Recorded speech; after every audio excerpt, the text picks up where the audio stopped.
ఒక జర్నలిస్ట్ గా సమాజంలో ఉన్నటువంటి అనేక రుగ్మతలను, సమాజంలో జరుగుతున్నటువంటి అనేక అసమానతలను, అస్తిత్వాలను మరి బద్దలు కొడుతూ అనునిత్యం ఒక జర్నలిస్ట్ గా విష్ణు ప్రసాద్ చేసినటువంటి ప్రతి ఒక్క అడుగు ఇందాక మర్చిపోకొని చెప్పడం జరిగింది మా కిషన్ గారు. అని మేమంతా కూడా ఆనందపడతా ఉంటాం. ఎందుకంటే మా ఊళ్ళో పుట్టి వీళ్ళు ఎక్కడో సంగారెడ్ల అక్కడటువంటి అసమానతలు, అక్కడటువంటి సామాజిక రుగ్మతలను వాళ్ళు తొలగించుకుంటూ బ్రహ్మాండంగా ముందరు పోతున్న తరుణం లోపల ఇది ఒకటే కాదు, ఇది ఒకటే మేల్కొలుపు కాదు, మన జర్నలిస్టే మేల్కొలుపు కాదని ఇంకొక ఏది కవి రచయితగా మారి ఆనాటి నుంచి ఈనాటి వరకు కూడా సమాజంలో జరుగుతున్నటువంటి అనేక అంశాల మీద లోతుగా అధ్యయనం చేసి మరి సమస్యలు, పరిష్కారాలు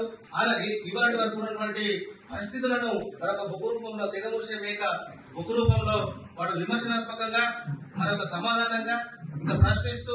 అనేక రకాలుగా ఆ పుస్తకాన్ని రచిస్తూ దానిలో ఆధ్యాత్మికం ఉంది, విప్లవ భావజాలం ఉంది, సామాజికమైనటువంటి కోణాలు